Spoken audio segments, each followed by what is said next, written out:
여러분 안녕하세요. 아마 지난 6번의 강의를 통해서 여러분의 이 선교에 대한 생각 또 성경에 대한 생각이 많이 바뀌셨을 것이라고 생각이 됩니다. 우리가 지난 강의들 Y미션에서 6번에 걸쳐서 배웠던 강의들을 간단하게 한번 요약을 하고 돌아보면은 첫 번째 강의에서 우리가 하나님의 영광과 그의 나라와 선교에 대해서 배웠습니다. 하나님은 하나님의 영광을 위해서 이 땅을 창조하셨고 하나님의 창조에는 분명한 계획과 목적이 있었습니다. 하나님은 지금도 그 목적을 이루시기 위해서 일하시고 계십니다. 그것이 바로 하나님의 선교죠. 하나님의 목적을 위해서 일하시고 계시는 하나님의 선교에 대해서 첫 번째 강의에서 배웠습니다. 두 번째 강의에서는 구약에 나타난 하나님의 선교에 대해서 배웠습니다. 하나님은 하나님의 선교를 스스로 행하실 뿐만 아니라 그리고 하나님의 사람들을 택하셔서 그리고 한 민족을 택하시고 그래서 하나님의 이 계획과 목적에 동참하게 하십니다. 이스라엘 백성을 통해서 구속의 역사를 이루시고 그리고 온 열방 가운데 하나님의 축복이 흘러갈 수 있도록 일하셨고 또 준비시키셨습니다. 세 번째 강의에서는 신약에 나타난 하나님의 선교에 대해서 배웠습니다. 마침내 예수님이 오셨죠. 그리고 예수님이 십자가에서 구속의 사역을 완성하시고 제자들을 파송하십니다. 그러므로 너희는 가서 모든 족속으로 제자 삼으라. 너희는 땅 끝까지 이르러 내 증인이 되라.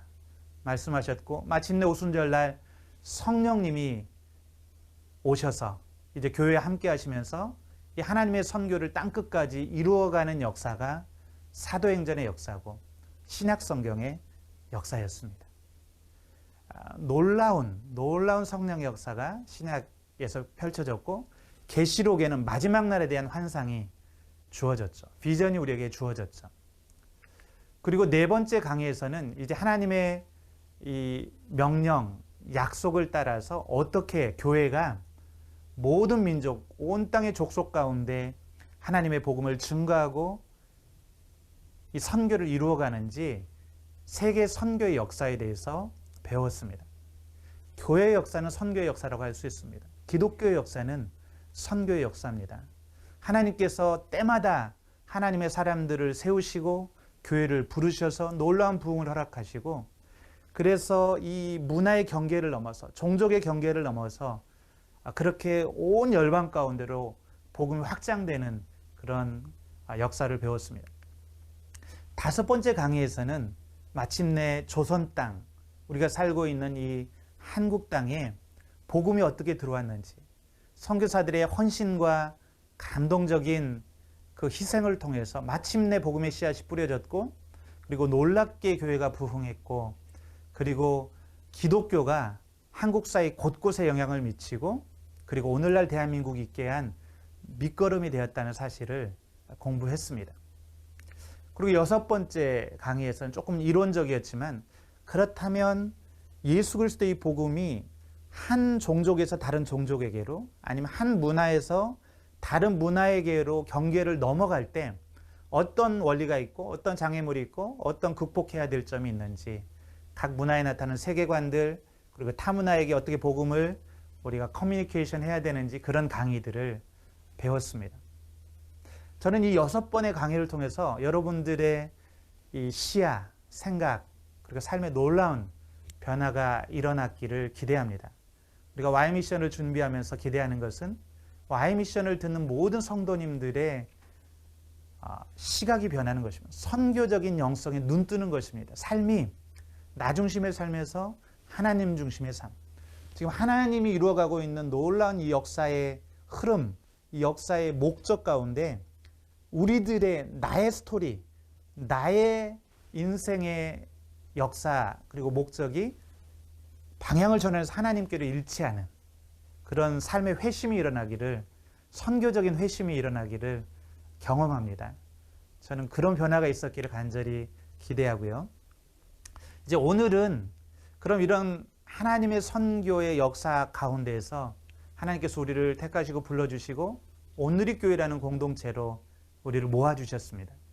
그렇다면 온누리교회는 스스로를 어떻게 이해하고 있고 하나님의 선교에 어떻게 동참하고 있는지 온누리교회 선교 현황과 비전에 대해서 공부해보는 시간이 되겠습니다. 먼저 우리가 이 온누리교회 선교에 대해 살펴보기 전에요.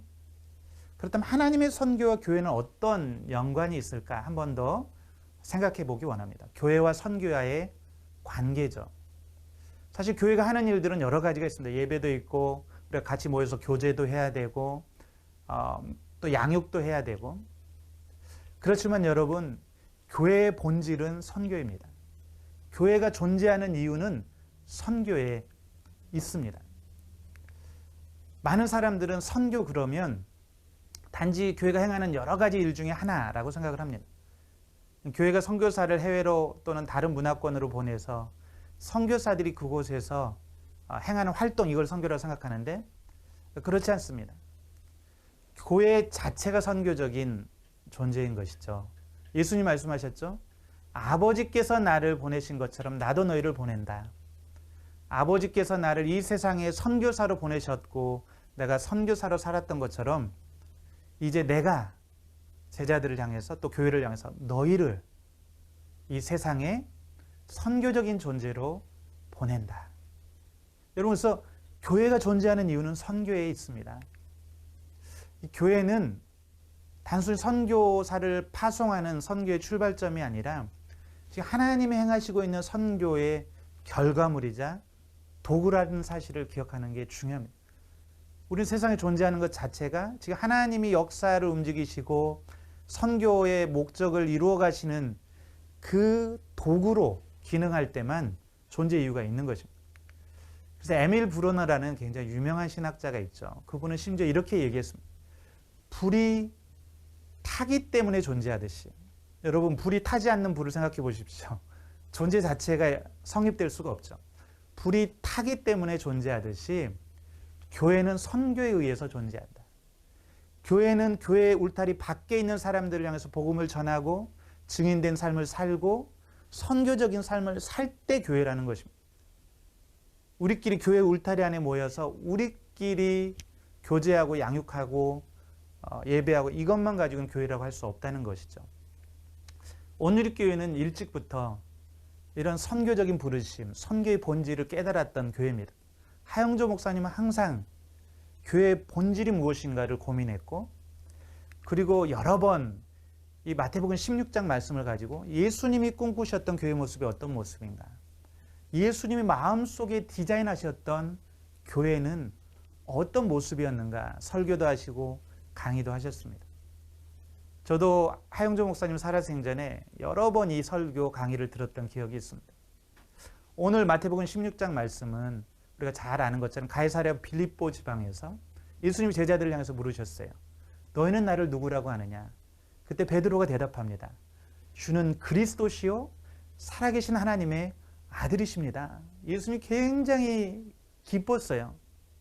요한 애들 시몬아, 이것을 내게 알게 한 것은 사람이 아니라 하나님이 알게 하겠다. 이제는 내가 너를 베드로라고 하겠다. 이름을 바꿔주셨죠.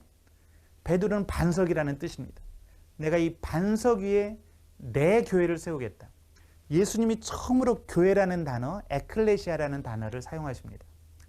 이 반석 위에 내 교회를 세운다는 말은 베드로가 했던 그 고백 위에 주는 그리스도시요 살아계신 하나님의 아들이십니다. 바로 이렇게 예수님을 만나고 예수님을 주로 고백하는 사람들의 모임이 교회입니다. 예수님의 교회입니다. 예수님이 교회를 사랑하시고 이 교회에 함께 하십니다. 그래서 지옥의 문들이 교회를 이길 수 없을 것이다. 그러니까 사단이죠. 마귀의 권세가 교회를 이길 수 없을 것이다. 교회가 굉장히 연약해 보이고 허물도 많고 참 부족해 보이지만 그러나 성령님이 함께 하시고 예수님이 동행하시기 때문에 마귀의 권세가 이길 수 없습니다. 교회는 결국 승리하는 것이죠.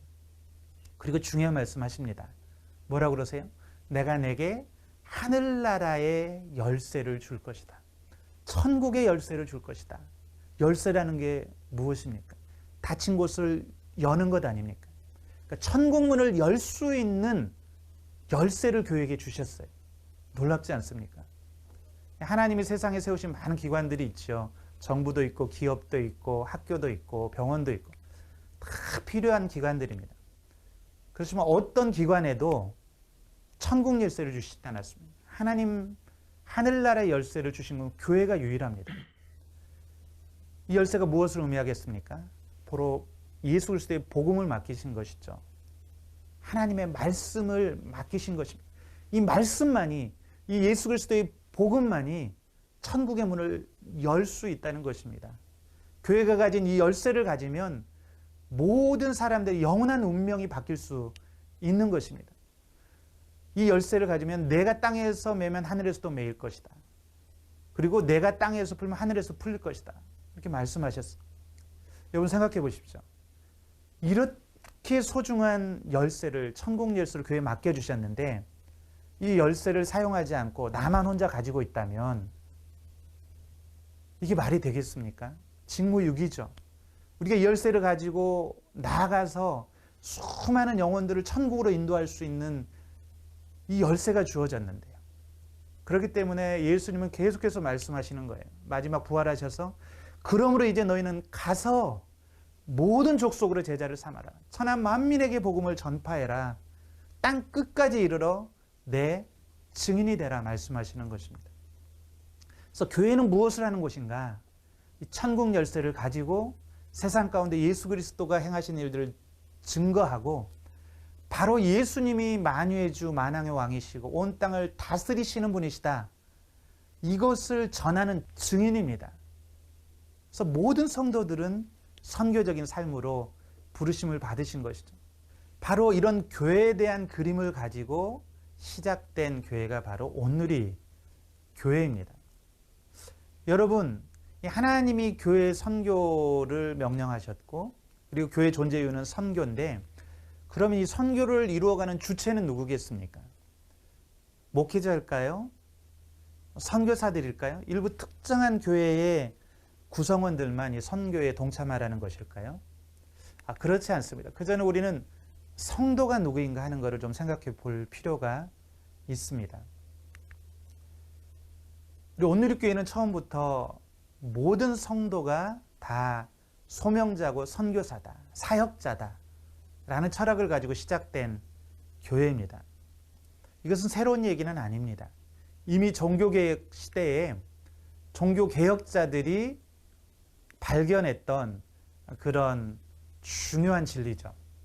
우리가 이것을 신학적인 용어로는 만인제사장론이라고 말을 합니다. 만인제사장제, 여러분 들어보셨죠? 그 종교개혁이 일어나기 전까지 이 카톨릭에서는 오직 성직자만이 이 하나님과 성도들을 중재할 수 있는 것처럼 가르쳐 왔습니다. 거기에 반대해서 마틴 루터가 만인제사장제를 이야기한 것이죠. 근거 구절은 많이 있지만 특별히 베드로전서 2장 8절 말씀이 근거 구절이라고 할 수 있습니다. 이 종교교육에서 발견한 것은 뭐냐? 모든 성도들이 성경을 해석할 권리가 있다는 것입니다. 성직자만 성경을 해석할 권리가 있는 것이 아니라 누구든지 성경을 해석할 권리가 있고 오직 믿음만 가지고 의롭게 된다. 하나님의 자녀가 될 수 있다는 것을 발견한 것입니다. 놀라운 선언이었습니다. 근거 구절은 베드로전서 2장 8절에 보면 교회를 향해서 베드로 사도가 이렇게 말하죠. 너희는 택하신 족속이요 왕 같은 제사장이요 거룩한 나라 그의 소유된 백성이니. 여기 보면 왕 같은 제사장이라는 표현이 나옵니다. 제사장이 무엇을 하는 사람입니까? 하나님과 백성 사이를 중개하는 사람이죠. 그래서 제사장을 통해서 하나님께로 나아가고 또 우리의 죄를 씻고 그리고 제사장은 하나님의 말씀을 가르치는 역할을 했습니다. 그렇지만 이제는 성령님이 모든 사람들에게 부어졌기 때문에 누구나 자유롭게 하나님의 말씀을 읽을 수도 있고 말씀을 해석할 수도 있고 그리고 믿음을 갖고 하나님을 예배할 수 있다. 그래서 이게 굉장히 중요한 발견이었고요. 또 하나 종교개혁자들이 발견한 굉장히 중요한 사실이 있었는데 많이 잊혀진 부분이 있습니다. 바로 만인제사장이라는 말은 모든 성도가 다 소명받은 사역자다라는 의미입니다. 그러니까 특정한 어떤 목회자나 선교사만이 하나님께 사역에 대한 소명을 받은 것이 아니라 이제 예수님을 만나고 그리스도인이 된 모든 사람들은 각자의 삶의 영역 또 삶의 자리뿐만이 아니라 하나님이 보내시는 곳곳에서 사역자로, 소명자로, 선교사로 살아갈 이 미션, 임무가 주어졌다. 사명이 주어졌다는 것입니다. 오늘의 교회는 이 만인 제사장적인 모든 성도가 사역자라는 또 비전을 붙들고 시작이 되었습니다. 제가 이런 신학적인 바탕을 가지고 이제 오늘의 교회 선교 비전에 대해서 한번 먼저 살펴보기를 원합니다. 우리 오늘의 교회는 1985년도 10월 6일 날 창립이 되었습니다. 하영조 목사님 마음 가운데에는 이미 사도행전적 바로 그 교회에 대한 꿈이 자리하고 있었습니다. 예수님이 꿈꾸시고 성령님이 춤추셨던 바로 그 사도행전적인 교회, 그 교회의 본질을 붙들고 오늘의 교회를 시작을 했고요. 그래서 우리 오늘의 교회 머릿돌에는 마태복음 28장 19, 20절 말씀이 새겨져 있습니다. 그러므로 너희는 가서 모든 족속으로 제자를 삼아 아버지와 아들과 성령의 이름으로 세례를 주고 내가 너에게 분부한 모든 것을 가르쳐 지키게 하라. 이 말씀이 있습니다. 이것은 뭐냐면 사도행전적 바로 그 교회의 비전을 가지고 오늘 교회 시작됐는데 사도행전적 교회는 선교적 교회, 선교적 본질을 가진 교회였다는 것을 의미합니다. 마찬가지로 이제 하영조 목사님 소천하시고 양지에 가면 하영조 목사님 묘지가 있는데요. 그 묘지에 다른 건 없습니다. 그 묘비에 마태복음 28장 19, 20절 이 말씀이 그대로 새겨져 있습니다. 하영조 목사님 오늘 교회 시작하실 때도 끝내실 때도 마태복음 28장 말씀, 이 선교적인 명령을 붙들고 순종하기 위해서 달려왔다는 것을 알 수가 있습니다. 마찬가지로 이재호 목사님이 이제 오늘 교회 제2기를 시작하시면서 2015년에 3.5 비전을 선포하신 적이 있었습니다. 3-이라는 것은 오늘 교회가 존재하는 변할 수 없는 영성입니다. 전통입니다. 세 가지를 제시했는데 그 중에 첫 번째가 성령님이 이끌어 가시는 사도행전적인 선교 영성이었습니다. 이거는 본질이라는 것입니다. 우리 오늘의 교회의 본질, 변할 수 없는 본질은 선교 영성이다. 그리고 이제 5가지 돛은 이렇게 항해할 때 먼 바다를 향해서 우리를 항해하고 나아갈 수 있게 해주는 비전이죠. 5가지는 변할 수도 있을 것입니다. 그렇지만 3-은 변할 수 없는 거죠. 그래서 이재훈 목사님도 이 선교적인 비전에 대한 생각은 분명하셨고, 그래서 우리 오늘의 교회 이제 2기 비전 모토로 예수바보 행전을 얘기를 했습니다. 예수님을 바라보고 또 예수님을 바로 보여주는 그런 사람들로 사도행전의 역사를 써가는 사람. 그리고 위험한 교회, 낮아진 교회, 그리고 연약한 교회 비전도 선포하셨고, 이러면서 계속 강조했던 것은 오늘의 교회는 교회 울타리 안에 세이프존에 안전지대에 안주하는 교회가 아니다. 우리에게 주신 이 사도행전적인 선교 비전을 가지고 우리는 교회 울타리 밖으로, 세상으로, 사실은 그곳은 위험한 곳이죠. 교회가 오히려 그곳에서는 소수일 수도 있고 사람들에게 무시당할 수도 있고 인정받지 못할 수도 있고 심지어는 다른 종족들 복음을 한 번도 들어본 적이 없는 사람들, 우리에게 아주 낯선 그런 문화권일 수도 있고, 그런데 우리는 안전지대를 벗어나서 하나님의 복음을 가지고 예수 그리스도의 증인으로 끊임없이 도전하고 모험하는 그런 위험한 교회, 선교적인 교회가 바로 오늘의 교회다. 이런 비전을 선포하셨습니다. 아까 말씀드렸던 것처럼 그래서 오늘의 교회가 또 꿈꾸는 그 비전들이 있는데요. 성령님이 이끌어 가시는 교회다. 우리에게 너무 익숙한 말입니다. 또 평신도가 능동적으로 사역하는 교회다. 아까 말했던 만인 제사장론을 표현한 그런 모토입니다. 평신도가 능동적으로 사역하는 교회. 교회 울타리 안에서만 사역하는 교회라는 의미는 아닙니다. 교회 안에도 많은 일꾼들이 필요하죠. 양육자가 필요하고 순장이 필요하고 교사가 필요하고, 그렇지만 오늘 교회가 추구하는 것은 교회 울타리 밖에 세상 속에서 빛과 소금의 역할을 감당하고 열방 가운데 복음의 증인이 되는 모든 성도들이 이렇게 되는 비전입니다. 또 비전이 이끌어가는 교회. 근데 아까 말씀드린 것처럼 오늘 교회는 처음부터 끝까지 선교 비전이 이끌어온 교회였습니다. 예수님이 마태복음 28장 비전을 주시고 승천하신 이후로 오늘 교회는 창립 때 사도행전적 바로 그 교회, 예수님이 꿈꾸시고 디자인하셨고 성령님이 춤추셨던 사도행전에 나타났던 바로 그런 교회 늘 닮아가기를 꿈꾸면서 시작이 되었고 1994년에는 2001만 비전이 선포됩니다. 우리가 세상을 바라볼 때 이렇게 많은 복음을 듣지 못한 영혼들, 종족들이 있는데 하나님 우리에게 2,000명의 선교사를 일으켜 주십시오. 온누리교회 그 당시에 7,000여 명의 성도가 있었다고 그러는데 1만 명의 성도들이 다 사역자가 되게 해주십시오. 그래서 우리의 삶의 자리 그리고 이 사회 곳곳에서 빛과 소금 역할을 감당하게 해주십시오. 라는 비전을 선포했고요. 또 2003년도에는 액79 비전이 선포됩니다. 우리의 이런 선교적인 비전을 하나로 모은다면 모토를 액79, 사도행전 29장의 비전으로 표현할 수 있는 것이죠. 성령님이 초대교회를 통해서 사도행전의 역사를 써가셨는데 사도행전 28장에 보면 너무나 좀 갑작스럽게 끝이 나죠. 복음이 아직 모든 민족에게 전해지지 않았는데 예수님은 땅 끝까지 이르러 내 증인이 되라고 그랬는데 로마 셋집에서 사도 바울이 복음을 전하는 장면으로 끝납니다. 이 말은 사도행전의 역사는 여전히 쓰여지고 있다. 성령님은 지금도 수많은 교회들을 통해서 이 선교의 완성을 향해서 하나님의 비전이 이루어지는 그날을 향해서 지금도 일하시고 계신다.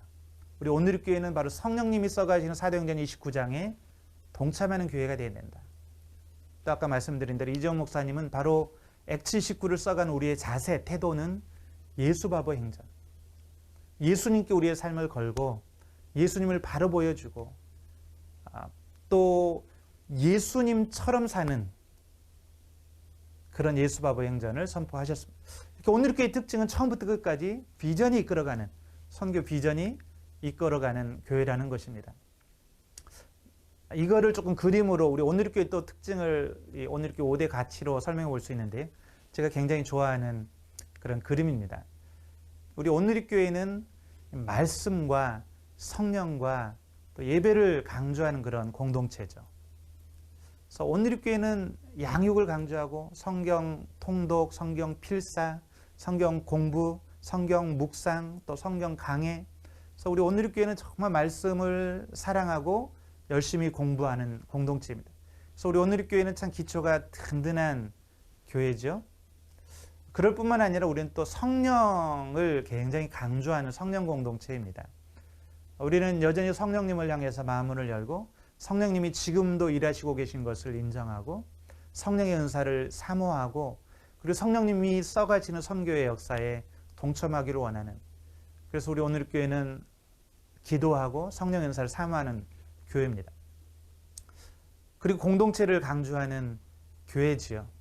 순이 있고 다락방이 있고 공동체가 있는데 우리는 이 공동체 안에서의 교제, 건강한 교제를 강조합니다. 말씀과 성령 안에서 교제하고 서로가 서로의 연약함을 위해서 중보하는 그런 아름다운 공동체입니다. 그래서 건강한 공동체입니다. 그렇지만 사실은 말씀을 강조하고 성령을 강조하고 또 예배를 강조하고 또 교제를 강조하는 그런 교회들, 훌륭한 교회들은 많이 있습니다. 근데 저는 개인적으로 우리 온누리교회로 온누리교회 되게 하는 온누리교회의 특징이 나머지 둘에 달려있다고 보는데 우리는 이렇게 말씀 안에서 하나님을 만나고 성령 안에서 하나님 은사와 축복을 경험하고 교제 가운데 친밀해지는 은혜를 누리는데 이거를 우리끼리만, 교회 울타리 안에서 우리끼리만 즐기는 공동체가 아니라 세상을 향해서 흘려보내는 공동체다. 그래서 여기 섬김과 선교가 나왔는데요. 그래서 온누리교회는 성도님들을 계속해서 이렇게 양육하고 훈련해서 세상 가운데 파송하는 비전이 있었습니다. 이 사회에 소외되고 또 연약한 사람들이 있는 곳, 아파하는 사람들이 있는 곳, 이곳에 우리는 성도들을 파송하고 많은 사역을 감당하고 있습니다. 우리가 사회선교를 통해서 또 수많은 기관들을 통해서 복지재단을 통해서 우리 사회의 노숙자들이나 장애인들이나 또 부르 청소년들이나 미혼모나 또 이주민이나 난민들, 이 사회에서 우리 성도님들이 가서 빛과 소금이 되어 섬기도록 훈련하고 파송합니다. 뿐만 아니라 우리 민족의 울타리를 넘어서 전 세계 수많은 종족들 가운데 선교사들을 파송해서 선교하고 있습니다. 그래서 우리 온누리교회는 우리가 먼저 하나님을 경험하고 하나님 축복을 누릴 뿐만 아니라 이 축복을 세상 가운데 흘려보내는 선교적인 영성, 이 선교적인 삶이 배어있는 교회다, 비전이 배어있는 교회다라고 말할 수 있습니다. 그래서 이제 우리 온누리교회를 지금까지 이끌어왔던 여러 가지 모토들을 살펴보는 것도 또 이런 온누리교회 선교적인 특징이 잘 나타나는 그런 모토들입니다. 우리 온누리교회에서는 가든지 보내든지 한참 이런 얘기를 많이 했죠. 모든 성도들이 다 선교적인 부르심이 있기 때문에 우리가 열방으로 선교지로 갈 수 있으면 가야 되고, 그렇지만 이 땅에 남아있는 사람들도 선교적인 책임에서 자유로운 것이 아니라 보내는 선교사로서 함께 중보 기도하는 사람으로서 또 재정으로 여러 가지 아우리치로 함께 보내는 선교사로서 사역하도록 격려합니다. 또 초기에 우리 온누리교회에 유명했던 모토가 7년 된 성도들은 떠나라. 7년 동안은 우리 온누리교회 안에서 양육받고 말씀을 공부하고 또 영적으로 성숙해지고 또 선교를 배우고 이렇게 하다가 이제 어느 정도 영적으로 성숙해지고 성장하고 배운 다음에는 떠나라고 그랬습니다. 그래서 초기에 보면 많은 장로님들, 권사님들, 또 목회자들, 리더십들이 선교지로 떠나기도 하고 또 가난한 달동네로 떠나기도 하고 그리고 또 농어촌으로 떠나기도 하고 아름다운 이야기들이 굉장히 많이 있습니다. 제가 아는 어느 권사님은 난곡이라는 곳에 가서 이 하목사님 얘기를 듣고 가서 조그마한 그 가난한 동네에 있는 교회를 열심히 섬겼다고 그럽니다. 그래서 이제 헌금으로 섬기고 또 헌신하고 여러 가지 섬겨서 교회가 이제 어느 정도 자립하고 성장해서 다시 온누리교회로 돌아왔는데 보니까 다른 분들은 다 권사님들이 됐는데 이제 본인은 권사님도 못 되고 또 나이도 이제 많이 드시고 이래서 저희 공동체에서 명예권사님으로 초대를 해서 이렇게 해드린 분이 계십니다. 어쨌든 이런 이야기들이 많이 있는 것이죠. 또 아까 말씀드린 대로 94년에 2001만 비전을 선포했습니다. 또 X79 비전이 있었고요. 또 하영정 목사님 심지어 설교 때 나는 선교에 목숨을 걸었다 라고 말씀하시기도 하고 그리고 책을 쓰시기도 했습니다. 선교가 이렇게 목숨을 걸 만한 일인가? 근데 하영정 목사님은 직접 삶으로 보여주셨습니다. 일본에 치료를 위해서 가 계시는 동안 정말 목숨을 아끼지 않고 일본 교회를 섬기셨고 선교사로 사역하셨습니다. 하영정 목사님은 마지막까지 주의 말씀을 증거하고 전하다가 그리고 소천을 하셨습니다. 우리 온누리교회 성도들은 그 이야기를 다 알고 있죠. 하 목사님이 복음을 위해서 예수 그리스도를 위해서 선교를 위해서 어떻게 희생하시고 헌신하셨는지 뿐만 아니라 많은 교회 리더십들이 선교지로 나가셔서 예수바보 행전의 역사를 쓰셨습니다. 정말 우리 온누리교회 장로님들 중에는 이 한국에서 편안히 살 수 있었음에도 불구하고 중국으로 가서 선교하시다가 차 사고로 돌아가신 우리 장로 선교사님도 계셨고 또 질병으로 돌아가시기도 하고 이런 수많은 희생과 헌신의 이야기들이 있습니다. 우리가 온누리교회가 지금 선교를 다양하게 많이 하고 있는데 온누리교회가 이렇게 선교를 할 수 있는 힘은 단순히 온누리교회가 큰 대형교회가 되었고 선교 재정이 많아서가 아니라 바로 이 본질, 교회의 본질, 예수 그리스도가 꿈꾸시던 그 교회에 대한 꿈, 이것을 꿈꾸고 붙들고 헌신하고 희생했던 그런 수많은 믿음의 선배들이 있었기 때문에 지금도 하나님께서 온누리교회 선교에 써주시는 것이라고 믿습니다. 그래서 우리 온누리교회는 모든 영역에서 선교가 촉매가 되는 그런 교회라고 할 수 있습니다. 이제 간단하게 온누리교회 선교 구조에 대해서 살펴보겠습니다. 우리가 선교를 정말 열심히 하고 싶은데 이 구조 부분이 잘 만들어지지 않으면 사실 선교를 할 수 없죠. 지금까지 강의를 좀 요약하면 이런 거라고 할 수 있습니다. 먼저 우리는 교회가 무엇인가를 알아야 됩니다. 근데 아까 교회는 선교적인 부르심, 선교적인 본질을 가지고 세워진 곳이라고 그랬죠. 우리가 내가 누구인가를 알면 내가 이제 무엇을 해야 되는가를 알 수가 있습니다. 그래서 온누리교회는 열심히 선교를 했습니다. 그리고 내가 누구인가를 알면 어떻게 선교해야 되는가를 알 수 있는데 온누리교회가 어떻게 선교를 했는가 그 구조를 조금만 살펴보겠습니다. 온누리교회는 재미있는 구조입니다. 교회가 있고요. 선교 단체가 있는데 겹치는 부분이 있습니다. 그러니까 온누리교회가 직접 만든 여러 가지 선교 기관들이 있다는 것이죠. 선교 단체들이 있습니다. 물론 외부에 있어서 우리가 협력하는 수십 개의 또 선교 단체들이 있기도 합니다. 왜 온누리교회는 직접 선교 단체를 만들어서 이렇게 선교를 할까? 이거를 이제 교회 역사를 통해서 잠깐만 제가 설명하도록 하겠습니다. 이게 이상한 구조가 아니고요. 초대교회를 보면 본래부터 초대교회에는 교회뿐만 아니라 순회 선교단이 있었습니다. 사도행전 13장에 보면 안디옥 교회가 처음 바울과 바나바를 따로 세우고 선교사로 파송을 하죠. 순회 선교단이라고 볼 수 있고요. 그들은 바로 선교를 위해서 그렇게 나아갔습니다. 그런데 이 순회 선교단, 바울과 바나바가 혼자 사역한 게 아니라 뒤에 있는 안디옥 교회나 에베소 교회나 빌립보 교회 이런 교회들이 이들을 지원하면서 함께 선교하는 모델이 나옵니다. 근데 중세로 가면 이 교회가 더 이상 선교하지 않는 시대가 옵니다. 왜냐하면 로마나 유럽이 기독교 국가가 되어버린 거예요. 그러니까 더 이상 전도하지 않아도 선교하지 않아도 성도들이 많기 때문에 교회는 선교하지 않는 곳이 됐고, 그럼 누가 선교를 했느냐?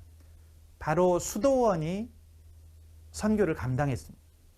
그래서 선교는 교회 밖에 있는 다른 기관이 하는 것이 일반적인 형태가 됐습니다.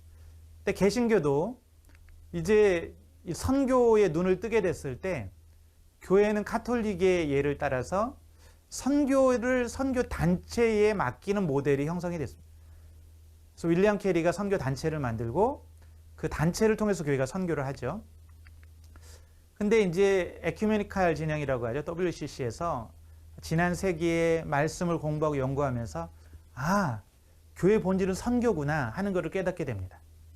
교회가 선교의 본질을 붙잡아야 된다. 이거 강조하면서 이제 선교 단체를 오히려 외면하고 교회가 직접 하는 구조가 됐는데 이것도 문제가 있습니다. 복음주의는 여전히 옛날 모델을 따라서 단체가 선교를 하는 것이고 교회는 이 선교를 선교 단체에 맡겨서 하는 것이다. 이렇게 됐죠. 근데 저희가 주장하는 것은 선교는 선교 단체 혼자서 하는 것도 아니고 교회가 선교를 아웃소싱해서 하는 게 아니라 같이 가야 되는 것이죠. 선교 단체가 꼭 필요합니다. 또 교회도 필요합니다. 이 두 개가 같이 하는 것이다. 이게 초대교회의 모델입니다. 여러분, 교회가 해야 되는 일이 많이 있기 때문에 교회는 선교에만 집중할 수는 없습니다. 이 교회에 우리 성도들 신방도 해야 되고, 또 성도들 말씀을 양육도 해야 되고, 또 성도들 치유하고 회복하고 돌보고 교회를 관리하는 이런 일들을 해야 됩니다. 목사님들은 설교 준비하는데 모든 시간과 에너지를 쓰게 되죠. 그래서 교회는 자동적으로 80-90%의 에너지를 교회 자체의 일에 쓸 수밖에 없습니다. 그렇다고 선교를 안 하면 교회는 존재 이유가 없다고 그랬죠. 그래서 선교단체가 반드시 필요한 것이고 두 기관은 함께 협력해야 된다는 것입니다. 제가 이렇게 장황하게 이것을 설명한 이유는 바로 온누리교회 선교 구조를 좀 여러분들이 이해시키기 위해서 그렇습니다. 이 모달리티라고 그랬는데 이건 지역교회를 생각하시면 되겠습니다. 소달리티는 선교단체를 생각하면 되겠습니다. 그래서 우리 온누리교회 구조 안에 보면 교회 안에 12개의 본부가 있고 여기에는 예배본부도 있고 차세대도 있고 대학 청년도 있고 여성 사역본부도 있고 양육본부도 있고 많은 본부들이 있습니다. 이 12개의 본부들 우리 성도님들을 섬기고 양육하고 준비시키고 훈련시키는 또 예배하는 이런 역할들을 감당합니다. 그런데 플러스 온누리교회에는 많은 선교 기관들이 있습니다.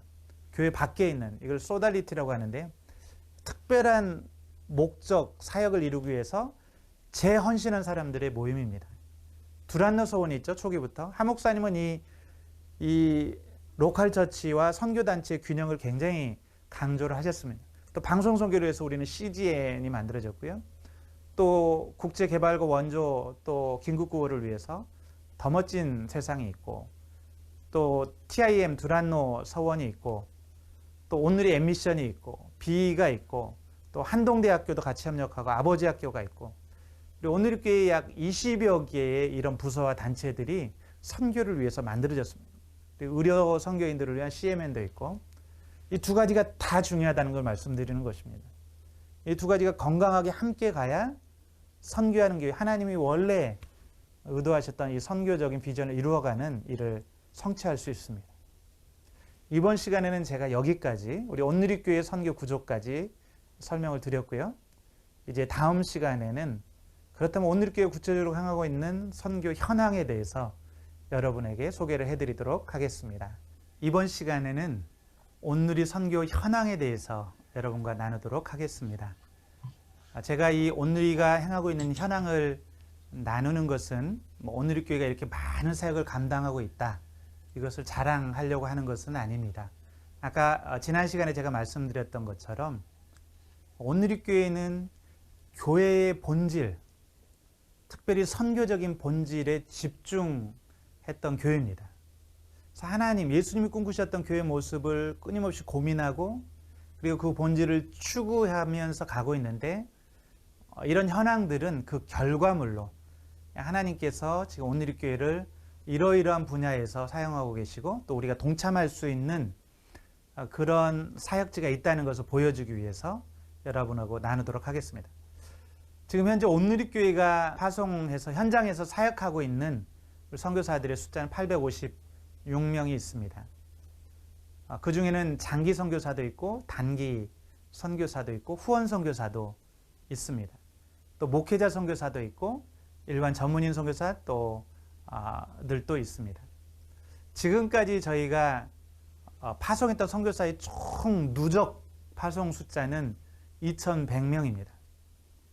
이 말은 처음 우리가 94년도에 선포했던 그 비전, 2000 선교의 비전이 이미 성취되었다는 것을 의미하죠. 그렇지만 사도행전의 역사는 계속 쓰여져 가고 있습니다. 분포를 보면요, 온누리교회는 한 지역만이 아니라 전 세계 75개국에 나아가서 사역을 하고 있습니다. 최근에 저희가 많이 집중하는 사역지는 중동과 아프리카입니다. 그 지역에서 난민이 많이 발생하고 있는데 중동과 아프리카에서 사역을 하고 있고요. 또 우리 한국에 있는 우리 온누리교회만 이 사역에 동참하는 것이 아니라 해외에 있는 29개 비전교회들도 각 지역에서 우리 선교 사역에 같이 동참하고 있습니다. 온누리교회 주요 선교 기관들을 좀 설명을 하겠습니다. 제가 아까 말씀드렸지만 이 주요 기관들 외에도 온누리교회가 만들거나 협력하는 수많은 선교 기관들이 있습니다. 그렇지만 시간 관계상 이 5개 부서만 설명하는 것을 양해해 주시기 바랍니다. 첫 번째로는 두란노 해외 선교회가 있습니다. TIM이라고 그러죠. 두란노 해외 선교회는 예수님의 선교 명령에 순종해서 전 세계, 특별히 복음이 전해지지 않은 미전도 종족 지역에 가서 복음을 직접 증거하고 그리고 교회를 개척하는 사역을 감당하는 선교회입니다. 특별히 온누리교회는 1995년부터 15개의 종족을 입양했습니다. 종족을 입양했다는 것은 복음이 전해지지 않은, 한 번도 전해져 본 적이 없는 종족 안에 복음이 전해지고 그리고 이제 교회가 세워져서 외부의 도움 없이도 스스로 교회를 다시 개척하고 그리고 배가할 수 있는 능력이 있을 때까지 우리가 끝까지 책임지겠다는 의미입니다. 그래서 온누리교회는 초기부터 이런 15개의 종족을 입양해서 집중적으로 선교사들을 보냈습니다. 주로 굉장히 열악하고 힘든 지역들입니다. 저 자신도 제 지도에 있지만 인도네시아 수마트라 섬의 람뿡 지역에 가서 람뿡 종족을 한 10년 정도 섬기다가 왔습니다. 99.99% 이슬람입니다. 상상이 되십니까? 예수님 믿는 사람이 거의 없는 지역에서 그들에게 복음을 전하고 예수를 영접케 하고 그들을 양육하고 교회를 세워나가는 사역인 것이죠. 저는 우리 온누리 선교사님들, 두란노의 선교사님들을 굉장히 자랑스럽게 생각합니다. 왜냐하면 많은 선교사님들 가지 않는 그런 오지에 들어가서 정말 열심히 사역하고 있기 때문에 그렇습니다. 이 15개 종족뿐만이 아니라 또 많은 전방개척 지역이라는 프론티어 미션이라고 하면은 복음이 될 수 있으면 전해지지 않은 어려운 지역들에 가서 복음을 전하고 교회를 개척하는 사역을 감당하고 있습니다. 두란노 해외 선교회는 현재 400여 명의 선교사님들이 활동하고 있습니다. 이 숫자는 조금 지금 변화가 있는데요. 417명 정도 선교사님들이 현재는 사역하고 있습니다. 두 번째, 저희가 집중하는 또 사람들이 국내에 들어와 있는 해외 이주민들입니다. 여러분 아시는 것처럼 이미 한국 사회는 다문화 사회가 됐습니다. 다민족 사회가 됐습니다. 한국에 들어와 있는 외국인은 이미 250만 명에 이르고 있죠. 온누리교회는 초기부터 이 이주민 사역에 집중을 했습니다. 그래서 90년대 초부터 이주민 사역을 시작을 해서 지금은 이제 2기에 들어와서 이재원 목사님이 온누리교회 시대적인 소명으로 선포를 하고, 그리고 이주민 난민 사역에 아주 집중을 하고 있습니다. 그래서 이것을 위해서 온누리 M미션이 세워졌고요. 지금은 안산에 온누리 M 센터가 있죠. 현재는 이 온누리 M미션에 40개 예배가 있습니다. 다양한 나라, 언어, 민족으로 이루어진 예배가 있고요. 코로나 전까지 약 1200명의 외국인들이 이곳에서 예배를 드렸습니다. 지금 코로나로 인해서 예배가 굉장히 어려움에 처해 있지만, 그리고 200여 명의 우리 성도님들이 다양한 방법으로 M미션 사역에 동참하고 계세요. 정말 귀하고 아름다운 헌신이 많이 있습니다. 덕분에 지금 계속해서 이 사회가 확장되고 있습니다. 처음에는 안산에만 M센터가 있었는데요. 지금은 안산뿐만이 아니라 이제는 평택, 화성, 김포, 남양주에 지금 M센터가 세워졌고요. 또 수원 온누리, 인천 온누리, 또 우리 서빙고 곳곳에서 외국인 예배가 잘 세팅이 돼서 사역이 이루어지고 있습니다. 단순히 예배 사역만이 아닙니다. 한국에 있는 그 이주민들을 돕는 사역들, 특별히 저희가 다문화 자녀들, 한국 사회가 품어야 되고 사랑하고, 그리고 이들에게도 그리스도의 사랑을 알게 해줘야 되는데, 다문화 자녀들이 굉장히 어려움이 많습니다. 학교에서도 가정에서도. 저희가 안산에 있는 스타트리나 또 남양주, 김포, 평택 곳곳에 다문화 아이들을 위한 사역들을 새롭게 시작을 했습니다. 또 화성에는 다문화 평생교육원이 있어서 화성시와 협력해서 우리 외국인 그 가정들, 또 다문화 가정들이 와서 한국어를 배우고 여러 가지 직업 기술을 배우고 할 수 있는 그런 사역들을 섬기고 있습니다. 이곳을 총괄하는 것이 바로 온누리 M미션이라고 할 수가 있겠습니다. 여러분 양지에 가보셨나요? 양지에 가면 액79 비전 빌리지가 있습니다. 액79 비전 빌리지는 특별히 선교사님들을 훈련하고 파송하는 곳으로 세워졌습니다. 이곳은 바로 온누리 선교 영성의 중심부라고 할 수 있는 곳이죠. 하영조 목사님의 무덤이 있는 곳이기도 하고요. 이곳에서는 가장 중요한 사역이 훈련 사역이 이루어집니다.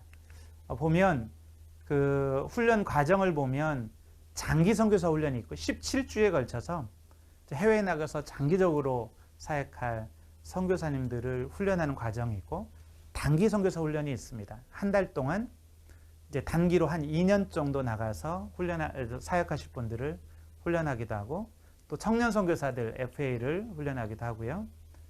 또 최근에는 이제 우리 선교사님들 재교육이 있습니다. 한국에 5년, 10년 사역을 마치고 돌아오시면 저희가 홈투홈, 홈투K 그래서 이분들을 위한 6주, 4주간의 또 훈련을 진행하고, 이런 다양한 선교 훈련이 이루어지는 것이 바로 양지라고 할 수 있고요. 뿐만이 아니라 여러분들 매일 양지에 가면 시아놀이라고 있습니다. 시므온과 안나 홀, 그래서 그곳에 가면 선교지를 향해서 또 선교사님들을 위해서 중보하는 24시간 중보할 수 있는 기도실, 또 예배가 드려지는 곳이 있습니다. 그래서 양지는 이렇게 선교사님들을 위해서 중보하고, 또 하영조 목사님 묘소뿐만 아니라 기념관이 있고 기념 채플이 있습니다. 액79 비전 빌리지, 여러분들 기도하고 싶거나 선교사님들을 만나고 싶거나 또 훈련에 동참하고 싶으면 그곳으로 가실 수 있습니다. 그리고 더 멋진 세상이 있습니다. 더 멋진 세상은 2010년도 우리 그 교회 전체 모임에서 하 목사님이 그 당시의 구호로 더 멋진 세상을 위해서 이제 헌신하자는 비전을 선포하시고 만들어진 NGO입니다. 하나님께서 우리 온누리에 주신 축복이 굉장히 많은데 이 축복을 온 세계에 흘려보내자. 그래서 세계에서 각 곳에서 재난이 일어나죠. 이 재난 지역에 가서 긴급 구호를 합니다. 그래서 더 멋진 세상을 통해서 굉장히 많은 지역에서 우리가 지진, 태풍, 홍수, 수많은 재난이 일어난 지역에 가서 저희가 긴급 구호를 했습니다. 뿐만이 아니라 우리가 아프리카나 많은 20여국 이상의 나라에서 우리가 지역 개발 사업들을 하고 있습니다. 아직도 우리 지구촌에는 정말 비참한 환경 가운데 살아가는 사람들이 많이 있습니다. 아프리카에 가면 마실 물이 없어서 오염된 물을 마시기 때문에 수인성 질병에 걸리는, 그래서 사망하는 사람들이 수없이 많고, 또 아기가 태어났지만 모자 보건에 대한 지식이 없어서 유아 사망률이 30% 40%가 넘는 그런 지역도 많이 있고, 또 교육을 받을 수 없는 그런 곳, 그리고 직업이 없어서 생계를 이어갈 수 없는 곳, 많은 지역들, 특별히 저 남수단이나 이런 곳은 난민이 많이 발생했죠. 전쟁 난민들이 많이 발생합니다. 또 중동에서 전쟁 난민이 발생합니다. 더 멋진 세상은 이런 곳을 찾아가서 굉장히 열악한 환경이지만 이런 곳에서 수많은 그 긴급 구호, 또 지역 개발, 그리고 직업 훈련, 이런 많은 사역들을 감당하고 있습니다. NGO이기 때문에 UN의 그 SDG라고 그러죠. Sustainable Development Goals. 이 UN이 선정한 지속 가능한 개발 목표들, 이 목표를 같이 바라보면서 UN에도 협력단체로 가입이 된 그런 NGO로서 지금 활동을 하고 있습니다. 그래서 이런 쪽에 또 관심이 있는 분들은 더 멋진 세상을 찾아주시면 되겠습니다. 더 멋진 세상에서 진행하고 있는 여러 가지 사역들입니다. 그 인천선교본부는 지금 이 Y미션을 주최하는 저희가 인천선교본부인데요. 교회 안에 있는 부서입니다. 저희는 이렇게 온누리교회와 협력관계에 있고, 온누리교회 직접 만든 수십 개의 선교단체들이 있고요. 온누리교회가 직접 이제 만든 20여 개의 사역 단체들이 있는데, 이런 것들을 지원하고 그리고 선교의 정책이나 방향을 결정하는 곳이 우리 이천선교본부라고 보시면 되겠습니다. 그래서 여러분이 선교에 관심이 있고 동참하기 원하시면 언제든지 저희를 컨택해 주시면 저희가 여러분에게 잘 안내를 해드리도록 하겠습니다. 또 우리 온누리교회는 뿐만 아니라 우리 선교사들만 파송해 놓고 선교사들에게 선교의 책임을 모두 맡기고 잊어버리는 교회가 아니라 공동체와 선교사를 결연하는 책임 선교사 제도가 있죠. 이 말은 보내는 선교사로서 우리 공동체, 또 각 다락방들도 함께 선교의 책임을 나누어지는 의미가 있습니다. 그래서 각 다락방이 선교사님과 1대1로 다 결연이 되어 있습니다. 그래서 선교사님들이 사역을 혼자 하는 것이 아니라 다락방과 같이 하는 그런 시스템인 것이죠. 우리가 기대하는 것은, 그래서 이제 선교사님들을 다락방에서 케어도 해주고 또 아우리치도 가고, 그 다음을 좀 보겠습니다. 여기 보면 제일 중요한 건 선교사님들을 위해서 중보기도 하는 것입니다. 순모임에서 끝날 때 선교사님들의 이름을 부르면서 중보 기도해 주시고요. 또 선교사님들 자녀, MK들이 사실은 교육적으로나 여러 가지 환경이 굉장히 열악하기 때문에 어려움이 많습니다. 우리 MK들 가운데 참 상처가 많은 자녀들도 많고요. 그런데 만약에 공동체에서 이런 MK들을 좀 품어주시고 기억해 주시면 큰 격려와 힘이 됩니다. 또 국내에 우리 선교사들 들어왔을 때는 우리가 숙소 같은 걸 제공해 주기도 하고 의료 서비스를 제공해 주기도 하고, 또 무엇보다 아우리치를 함께 가서 사역에 동참해 주실 수 있습니다. 저희 공동체와 선교사님들이 함께 사역하는 제도가 되겠습니다. 여러분 중에 만약에 나는 가는 선교사로 좀 헌신하고 싶다 하는 분들도 계실 수 있습니다. 이런 분들은 간단하게 우리 선교사 허입 파송 흐름도를 좀 보여드리면 이렇게 됩니다. 여러분들 먼저 이천선교문을 좀 두드리십시오. 그렇지 않으면 또 저희 1년에 한두 번씩 그 오리엔테이션, 오모라고 그래서 온누리 미션 오리엔테이션을 합니다. 온누리 신문을 잘 보시다가 여기에 동참해 주셔도 되고, 직접 우리 온누리 이천선교를 찾아주셔도 되고요. 거기에서 우리가 자세히 안내를 해드립니다. 그럼 여러분들이 선교 단체를 고르셔서 먼저 허입을 받으시고요. 그리고 엑지19 비전 비리지에서 실시하는 선교사 훈련에 반드시 참여를 하셔야 됩니다. 장기 선교사는 오썸, 단기 선교사는 TP. 이제 훈련을 마치게 되면 우리 리뷰하는 허입 심사를 하는 당회 안에 심사하는 보드가 있습니다. 그래서 그곳에서 여러분들이 허입 심사를 받게 되고요. 그리고 최종적으로는 당회의 허입 결정을 따라서 여러분이 파송이 되게 됩니다.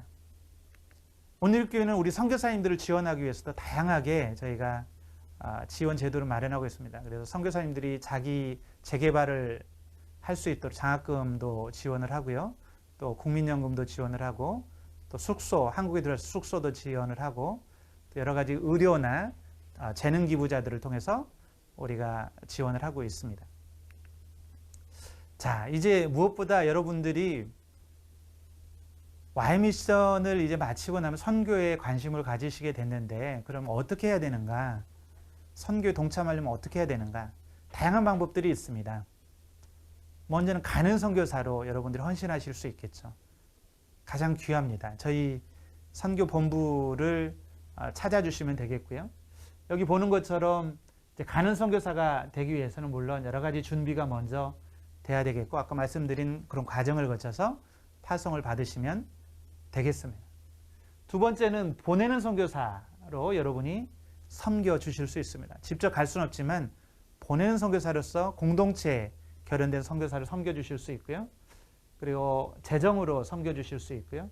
또 중보기도자로 섬겨 주실 수 있고 재능 기부자로 섬겨 주실 수 있습니다. 무릎 선교사, 우리 각 캠퍼스마다 여성 사역본부 안에 무릎 기도 모임이 있습니다. 무릎 선교사라는 것은 중보 기도하는 선교사입니다. 기도 헌신자로 기도 선교사로 헌신해 주셔서 무릎 선교사로 동참해 주실 수 있고요. 또 우리 교회 안에는 다양한 선교사 중보 기도 모임들이 있습니다. 특별히 저희 선교본부가 주관하는 모교 선교 집회가 있고요. 또 각 나라와 종족을 위한 기도 모임들이 있습니다. 여러분이 기도 선교사로 헌신하고 싶으시면 그것도 저희 이천 선교본부 문의를 해주시면 저희가 자세히 안내를 해드리도록 하겠습니다. 또 여러분들이 동원 선교사로 헌신하실 수도 있습니다. 우리 온누리 지금 선교본부 안에 다양한 선교 스쿨들이 있습니다. Y미션을 비롯해서 이제 Y미션은 아주 기초적인 단계라고 볼 수 있고요. 여러분 하우 미션 단계로 가서 여러분들이 더 선교에 대해서 알고 싶다. 그러면 갈렙 선교학교, 한국어 선교학교, 이슬람 선교학교, 전문인 선교학교 등 다양한 선교학교들이 있는데 여러분들이 그런데 더 좀 교육을 받으시고 이제 많은 사람들을 선교에 관심 갖게 하는 그런 선교사로 헌신하실 수도 있습니다. 그 선교사들을 상담해주는 또 1대1 해주는 다양한 일들을 하실 수 있는 것이죠. 그렇다면 여러분들이 만약에 이런 다양한 부분을 헌신하고자 한다면 준비해야 될 것들이 무엇일까요? 우선은 여러분 선교에 헌신하기 원하시면 내가 한 영혼을 섬기고 돌보는 훈련이 되어 있어야 됩니다. 결국 선교를 한다는 것은 예수 그리스도의 제자를 세우는 일이죠. 사람을 키우는 일입니다. 그러므로 내가 전도하고 양육해 본 경험이 없다면 이 선교를 행할 수 없을 것입니다. 또 선교를 알아야 됩니다. 여러분 Y미션 잘 들으셨는데요. 선교는 알면 알수록 하나님이 어떤 분인가를 알게 되고 하나님이 지금 인류의 역사 가운데 행하시는 일들을 보게 되죠. 그래서 선교에 대한 훈련을 받으셔야 된다. 언어를 준비하셔야 된다. 또 여러분 관심 있으시면 선교 관련 서적들 읽어보시기 바랍니다. 굉장히 재미있습니다. 선교사 열전이나 또 하나님 쓰셨던 선교사님들에 대한 글을 읽어보실 수 있습니다. 선교를 직접 아우리치나 단기 선교를 통해서 경험해 보실 수 있고요. 또 선교 활동, 우리 이주민 선교, 오늘의 엠미션이나 또 우리 선교 기도회나 여러 가지 참여하실 수 있습니다. 또 무엇보다 교회하고 좋은 관계를 유지하셔야 됩니다. 선교는 절대 선교사 혼자 하는 게 아닙니다. 가끔 당황스러운 것은 교회 활동을 전혀 안 하시던 분이 선교사로 가겠다고 오시는 경우가 있어요. 그건 불가능합니다. 교회 안에서 건강한 신앙생활을 해본 분이 선교사로 쓰임받을 수 있습니다. 그래서 공동체에 들어가셔서 이 교회를 알고 교회를 섬기는 경험이 꼭 필요한 것이죠. 여기 가는 선교사가 되기 위한 과정은 조금 더 설명을 드리겠습니다. 중요하기 때문에 먼저 선교사의 기본은 개인 영성 관리가 돼야 되겠죠. 자기 혼자 있을 때 하나님 앞에 바로 서 있지 못하면 선교지에 실족하기 쉽습니다. 교회 사역 경험이 있어야 되겠죠. 사역자로서 경험이 있어야 되겠죠. 선교 훈련을 받아야 되고요. 그리고 선교사는 본인 혼자 할 수 있는 게 아니고 펀드레이징을 해야 되고 기도 중보기도자들이 있어야 되고 후원 조직이 있어야 됩니다. 무엇보다 선교 단체를 반드시 찾으셔야 됩니다. 이런 준비를 하셔야 됩니다. 그리고 이제 교회 훈련을 받고 파송을 받게 되는 것이죠. 보내는 선교사, 우리 오늘교회는 다양한 방법들이 있죠. 재능 기부가 있습니다. 저희 오늘교회 1000여 명의 성도님들이 선교금 작정 때 재능 기부 헌신을 해주셨습니다. 그래서 다양한 방법으로 선교사님들을 돕는, 선교지를 돕는 사역에 동참할 수 있고요. 재정 후원을 할 수 있고 기도 아우리치를 할 수 있습니다. 이렇게 해서 여러분들이 우리 오늘교회에서는 구체적으로 이 부르심에 순종해서 선교지까지 갈 수 있는 이런 단계들, 방법들이 다 준비가 되어 있습니다. 여러분들 언제든지 우리 이천선교본부, 오늘교회 이천선교본부의 문을 두드려 주시고 문의해 주시면 저희가 잘 안내하고 돕도록 하겠습니다. 이제 마지막으로 Y미션 사명선언문과 비전선언문을 좀 읽도록 하겠습니다. 7주 동안 여러분들이 Y미션 공부를 했는데요. 이거를 한마디로 요약한 사명선언문. 저는 가능하면 여러분들이 이 구호를 좀 따라했으면 좋겠는데 원래는 같이 있으면 일어나서 이렇게 손을 들고 이 사명선언문을 외치는데요. 같이 한번 오른손을 드시고 영상을 보지만 같이 한번 읽어보도록 하겠습니다. 제가 먼저 읽도록 하겠습니다. Y미션 사명선언문. Y미션은 구원받은 모든 성도가 선교하시는 하나님의 선교 계획에 참여하여 가든지 보내든지 세계의 복음화를 위해 살게 한다. 아멘. 바로 Y미션은 이런 것입니다. 구원받은 모든 성도가 선교하신 하나님의 선교 계획에 참여할 수 있도록 돕는 것이고요.